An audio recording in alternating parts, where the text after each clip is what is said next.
जैन दर्शन के प्रथम तीर्थंकर भगवान ऋषभदेव, जिन्होंने असी मसी कसी वाणिज्य, शिल्प और कला नामक उपदेश दिया, जिन्होंने जीवन जीने की विधा दी, एक ही संदेश दिया, ऋषि बनो या कृषि करो। शिक्षा के क्षेत्र में सबसे पहले जिन्होंने शिक्षा का प्रारंभ किया अपनी पुत्रियों को देकर के, वह तीर्थंकर ऋषभदेव, जो कि जैन दर्शन के प्रथम तीर्थंकर कहे जाते हैं। उन्होंने कहा कि ऋषि और कृषि यानी किसान हमारे देश की अमूल्य धरोहर है, और ऋषि जिनकी चरण रज से संपूर्ण सृष्टि पवित्र और पावन बनती है। आज उस ऋषि और कृषि प्रधान देश में जो अराजकता का वातावरण का निर्माण है, उसी अराजकता के वातावरण में शांति की स्थापना करने वाले हमारे तीर्थंकर ऋषभदेव रहे, जिन्होंने प्रीति, प्यार और संवेदनाओं के साथ जो है सभी को सहेज करके चले, जो कि तृतीय काल हमारे यहाँ कहा जाता है। जहाँ तक भोग ही भोग होते हैं, उसके बाद जो है कर्म भूमि का प्रारंभ होता है, जहाँ तीर्थंकर ऋषभदेव ने जन्म लिया और जन्म लेकर के जो है उन्होंने उपदेश दिया। आज उन्हीं तीर्थंकर ऋषभदेव की जन्म कल्याणक महोत्सव का आगाज इस भिंड शहर में किया गया है, जिसका जो है 7 दिवसीय आयोजन चल रहा है। अलग अलग जगह पर जो है उनकी आराधना और उपासना चल रही है। आज संध्याकालीन सत्र में भी जो है ऋषभ भवन में एक विराट धर्म सभा का आयोजन किया गया है, जिसमें 48 दीप प्रज्वलित करके जो है उनकी आराधना और उपासना की जाएगी। कल और परसों तीर्थंकर ऋषभदेव का जन्म कल्याणक मनाया जाएगा, क्योंकि वह हमारे धर्म के प्रथम तीर्थंकर है। इसलिए जो है उनका कल जन्म गर्भ कल्याणक होगा, जिसमें स्वधर्म, इंद्र का दरबार, माता के 16 सपने आदि विविध कार्यक्रम जो है कल बद्री प्रसाद बगिया में कार्यक्रम होगा। परसों सुबह जो है तीर्थंकर ऋषभदेव का जन्म कल्याणक, तत्पश्चात जो है 108 कलशों से महामस्तकाभिषेक, और दोपहर में जो है भगवान आदिनाथ की रथ यात्रा विशाल रूप से निकाली जाएगी। 17 तारीख को 24 वर्षों के पश्चात मेरे आराध्य पूज्य गुरुदेव आचार्य श्री पुष्पदंत सागर जी महाराज का भिंड नगर में आगमन होगा।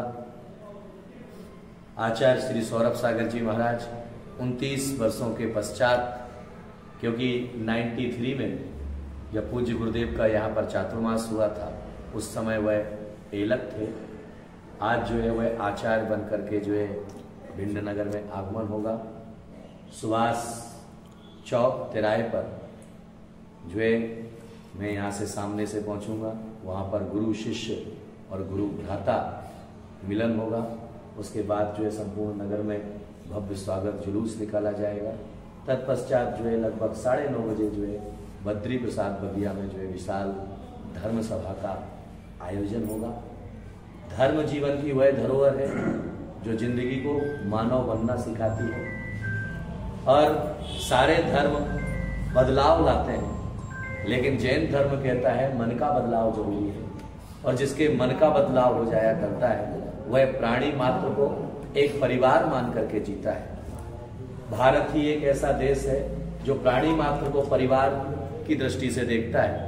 अन्य देश तो कहते हैं कि विश्व एक व्यापार है, केवल इंसान को जीने का अधिकार है, लेकिन भारत की संस्कृति और संस्कार कहते हैं कि विश्व एक परिवार है, यहाँ सभी को जीने का अधिकार है।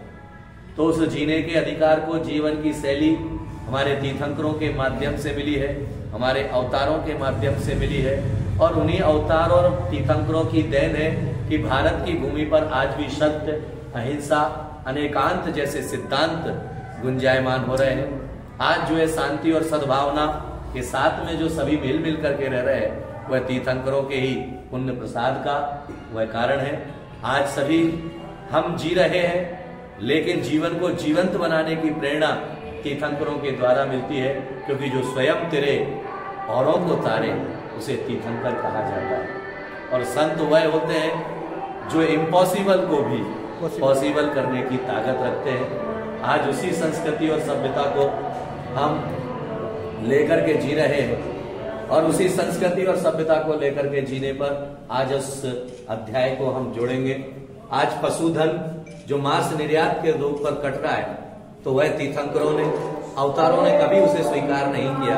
तीर्थंकर और अवतारों ने हमेशा एक बात कही है कि जैसे तुम्हारे प्राण हैं, वैसे ही सृष्टि के सभी जीवों के प्राण देके जाना चाहिए। इसलिए तीर्थंकर महावीर ने एक संदेश दिया, जियो और जीने दो। और तीर्थंकर ऋषभदेव ने संदेश दिया, ऋषि बनो या कृषि करो। तो जो ऋषि और कृषि की परंपरा भारत देश की पुरानी परंपरा है, और भारत देश की उस पुरानी परंपरा को अक्षुण्ण रखना हम सभी का नैतिक दायित्व और धर्म बनता है। इसलिए आज वैचारिक क्रांति के माध्यम से आज भिंड शहर में अयोध्या नगरी की तरह भगवान आदिनाथ का जन्म अयोध्या में हुआ था, लेकिन भिंड को ही अयोध्या मान करके जो है उनका जन्म कल्याणक भव्यता के साथ में यहाँ पर संपन्न होगा। इसलिए संपूर्ण भिंड नगर के सभी जैन, अजैन, क्योंकि तीर्थंकर किसी एक जाति या धर्म के नहीं होते हैं, तीर्थंकर संपूर्ण मानव जाति के होते हैं। और जब संपूर्ण मानव जाति के होते हैं तो संपूर्ण मानव जाति को विरासत मिली है, तो उस विरासत को हमें सम्मान करना चाहिए। आप लोगों के कोई